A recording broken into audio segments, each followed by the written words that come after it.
This is a Maplesoft digital education podcast.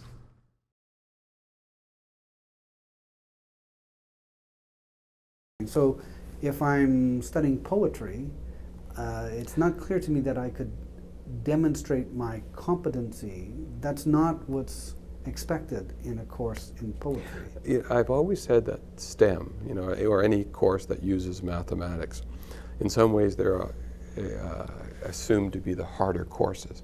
But from an e-learning point of view, I almost see them as the low-hanging fruits, because you can always generate a question which has an answer, and therefore you can measure comprehension. Where if you're teaching poetry in interpretation, that's not as clear. It's a much tougher problem. Not that it can't be done, but it's a tougher problem. So I do see STEM courses, math-based courses, from an e-education point of view, the easier ones to deal with.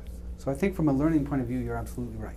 I think it's the fact that large parts of mathematics have correct answers to questions. Yes. And you can automatically randomly generate questions. Right. Even. Yes. So there's lots that we can do on that question answer feedback cycle because we know the answer. Mm-hmm. But if someone gives an innovative interpretation of a poem, that's much harder to... I fully agree. I think STEM math-based courses are much easier to teach online. So the problem with STEM online has been that we've faced some technical problems that poetry perhaps didn't. The web has been well suited to text. It hasn't been well suited to rendering technical mathematics. It hasn't been well suited to asking questions in mathematics where you can ask a sophisticated mathematical question and receive a sophisticated mathematical response.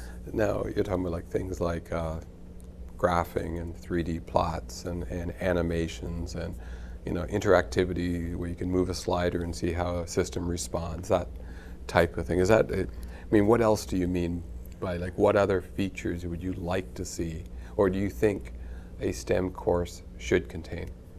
Oh, okay, so because I struggled with, in 2010, with very basic things, I'd like a STEM course to be able to render mathematics professionally. Yes. Mm-hmm. Now lots of people actually, that's not particularly important to them. They would be quite willing to draw on a piece of paper and have a document camera record that, and that's fine. And for their audience, that may be entirely appropriate.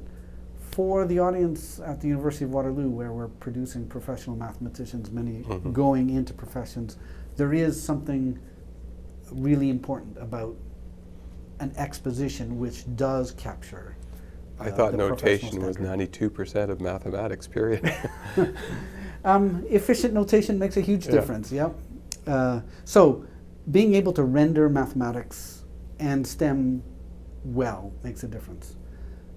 I think being able to ask a question and receive a response is an enormous difference. And part of that... Like an automatic marking. Right. That interactivity of someone has composed a suite of useful questions that are randomized. I get one of those questions, I work on it, I put in my answer using mathematical notation. That's huge. I think that learn by doing is captured in mathematics by solving problems. And I want to underline the randomization. A lot of people we talk to, they're thinking this is the best feature of online systems, is they can randomize questions on the fly. So not just have to be limited to the number of questions in the back of the book. And where they use it, surprising places, they can have groups of students work together and be assured that people are not simply, copying off their neighbor. They can actually, because they're randomized, they all have to kind of understand the concept at least enough to work out their own answer. So yeah, the randomization on the fly, incredibly powerful. The next part to that, so question's been asked, an answer's been provided, that answer's been scored, being able to provide some feedback and allow students to regenerate a related set of problems, I think is very useful.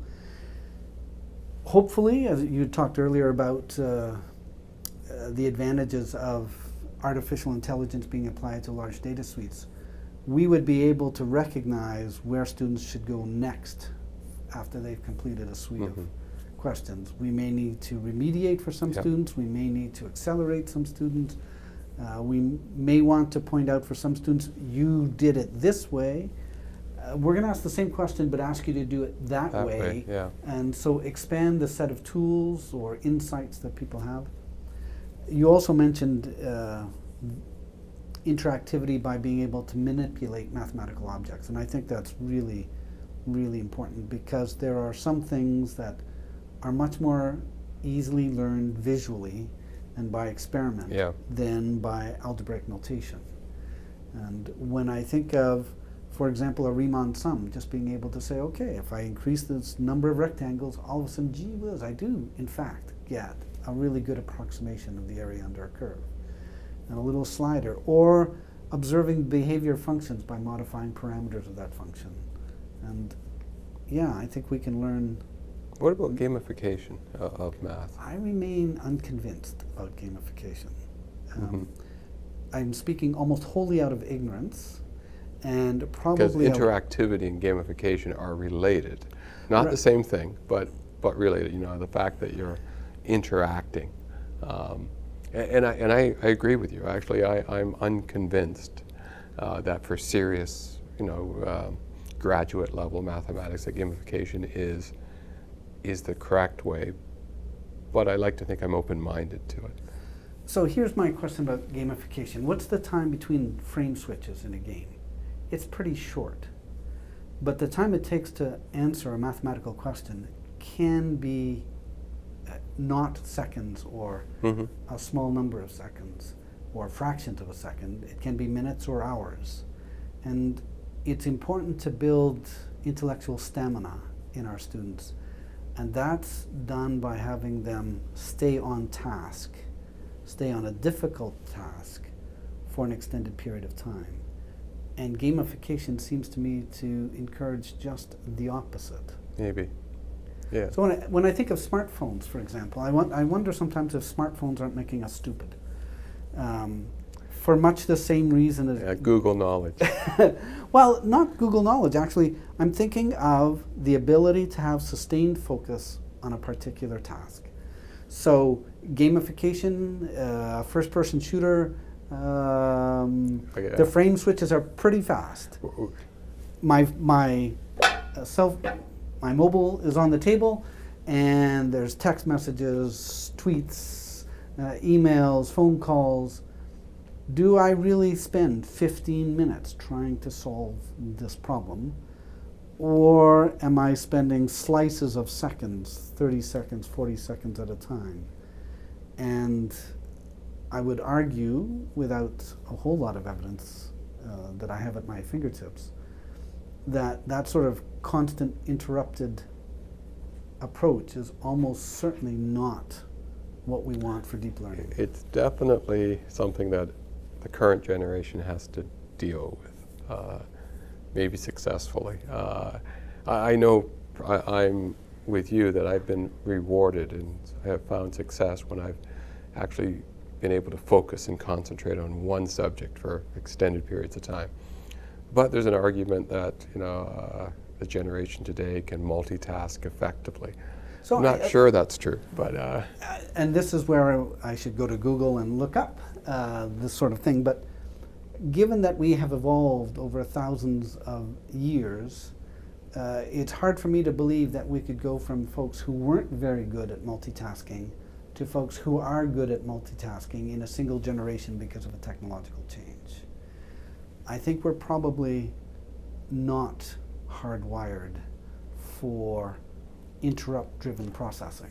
Yeah, you're probably right. I know there's a lot of issues now with people giving advice of how you can change your screen to grayscale and turn off your notifications, and like management techniques of the constant interrupt society. But maybe going back to the core subject of e-education itself. I mean, currently, e-education generally seems to be growing at about 25% per year. Pretty healthy clip. Do you see that continuing into the future? So I'd want to check the data on that first. Yeah. And 25% is a very round number. Right. So I don't know if that's rounding from 5 or 23.7. But in general, I think there are a whole lot of motivating factors that will drive continued e-learning access and enrollments for quite a few years. When I think of my son's generation, my son's 32, the employment prospects in that generation are not as good as they were in the distant past for me when I was 32, just after the dinosaurs. And so they have an incentive to credentialize quickly for employment, or at a job to become better in that job by learning something on the web or electronically. And I wonder how often "how do I" is the starting phrase in Google searches. A lot, I expect. And so simply from the self-interest of the economic self-interest of a large group of people, we are going to see more e-learning. And I think lots of that is not going to take place at universities because it will not be degree-driven, it will be credential-driven, and competency-based learning is going to be one of the places people turn to for that. So you actually see that employers would be willing to hire someone for a general purpose job, or for a job, which tends to be many different tasks that you want them to perform, without a general purpose degree. Hiring a large number of people, I have, and maybe it's just my generation, I have a hard time imagining that I would be satisfied to hire most employees without a degree associated with them. So a couple of things. One is I still think an undergraduate degree is going to be a gatekeeper for a huge number of jobs, but it's not going to be particularly well suited for the employment of the individuals who've graduated. All it will be is the high school diploma of the 1960s. And so I think there will be, for people with degrees, an interest in additional credentials because there'll be an economic advantage to them in the workplace. And that can come prior to the job or while they're employed. Do you see that is how it is today, or are you predicting the future? I think that's how it is today, and I think that's going to grow in the future. I think at some point universities are going to be challenged by the cost-benefit discussion. So we hear lots about debt, particularly in American schools. So I'm 18 years old. I can think about, boy, my parents can mortgage their house for me to go to school, and I'll leave school with $50,000 in debt and start making about $30,000 a year. This might not be the best cost-benefit choice. So that's a very complicated issue that you're going. I mean, and it depends on which course type you're choosing. And definitely we would agree on it has to be efficient and effective, and the money you're putting into your education, you probably want to make sure you take out. I think that debate is much less relevant in engineering versus arts, for example. True, except most people who graduate are graduating not in STEM. But if you're in computer science, a University of Waterloo degree is going to make you a small fortune. And the employment prospects are excellent. Exactly. So, I mean, if the economic equation is important to you, then just pick the right course. And not clear to me that everyone wants to be. Well, no, don't get me wrong. I think education for the purpose of education, or living, preparing you for life in general, wonderful, if you can afford it, or if the government can afford it. I'm just saying that the cost of education, which is important, which is coming back to if you could do a degree in 1 year versus 4 years, what are you giving up? So I do think the effectiveness, or even the cost effectiveness of education, is an important an important variable, but it's you then almost have to go to which discipline you're being educated for. Absolutely true. I think it's very clear that not all disciplines have the same. Yeah, like computer science, engineering, math. In At least today. Yeah, at least in 2017, computer science is a discipline in which you will do very well. Yeah.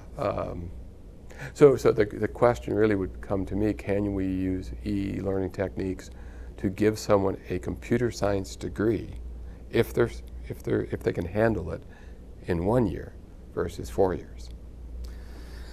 So if I'm a motivated student and the content is well executed and I have the ability to test my knowledge regularly and quickly, I don't know if we can do it in 1 year, but I'm certain we can do it in less than 4 years. Now, I think you're saying the hypothetical, we could, versus I believe you have government regulations that people actually physically have to spend a period of time, period of hours.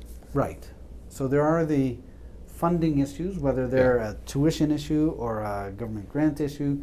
There's a prescribed number of hours to get a credit and a certain number of credits that are needed to get a degree. But in terms of competency-based learning, or in terms of a strong, disciplined student being able to expedite their studies because the assets are available online, I think that's I think it's viable. Now the systems just would have to catch up, and it would be one way to make the relevancy of universities and the competitiveness, we'll say, of educating people better. And like if you spend less time, and in theory, spending less money, that's extremely valuable. And if universities and college, we'll say higher level education, if they can truly do a better job, more effectively, teach you the same amount or more in a shorter period of time, I think that solves the efficiency equation or the cost-benefit equation. So one of the questions I've wondered about is, for what set of students does this apply? It's not the whole population, for sure. We would need motivated people. But it is a continuum, right? You'd have some people who would be finishing in 1 year and some people who would be finishing in 7 years. You still have those 7 years people now. so I think that's fine, and I don't know if I see an issue. It would just be a continuum. So if we're talking about wholly online, I think there is an issue, because it's not clear to me that the number of students, it's not clear to me that all students can proceed wholly online because they don't have the discipline or social connection to do it. I think there's an enormous amount that happens in guiding a student through a university when they're physically there. There's lots of social expectation, there's lots of emotional support, there's lots of administrative support. I think to do it wholly online requires more discipline than on average. We probably have to define a bit what you mean by wholly online. I agree with you that the environment is very important. When I'm speaking online, I'm still thinking of someone being physically on campus. Okay. And I think you're right. Like when we used to think of online education, it was for distance education. We used to use those terms as equal. But today, I think maybe not most, but many students, even if they're an on-campus student, prefer to have materials available online. Absolutely true. And I think, today that the approval rating, of students who say, my online experience was better than my classroom experience, it's about a quarter, about 25% of the population. I would never expect that to be 100%. But what do you think we would have to do to make it 80%? The vast majority could absorb the material and feel it was a better experience, feel they were not missing anything without going to a particular face-to-face, in-person lecture. Okay, so lots just happened in that set of comments, so I'll break it into two bits. The first bit on students who are on campus, can they accelerate their learning? And I think that's, if the digital assets are available, absolutely they can do it. And especially if they're able to work in groups who move along at roughly the same speed, then the social connectivity is there. I think they can be extremely efficient. Interesting. Because I would almost make a comment that, the group could become just mobile. So, Right, it does not necessarily. You're a first-year student, you're doing third-year work, you're associating with third-year students, Right. you know. So by group, I would mean that people with a common interest in this particular course. That's right. And That through. could be dynamic as opposed to a class concept. Right, Yeah. absolutely, absolutely. Sorry, I've just forgotten. The second piece was about. Well, I'm really, again, Better. two things. Could it be better? Yeah, the acceptance of it. I think the goal should be that most students, like 80%, using online materials, would feel they had a better educational experience versus a traditional classroom. And again, like there's lots of different shades of this, flipped classrooms and different tools we provide them. But I would say, I guess the question here is what else needs to be done to make it to that 80%, the vast majority of students feel more comfortable in with online materials versus face-to-face lecture. So my hope is actually we never get to the 80%. My hope is that the people delivering face-to-face are so good that students would say, they are fantastic. And my hope is that in the future, the online material is so good that people would say, that's fantastic. And what we'd see is people migrating to those learning situations that are most constructive for them.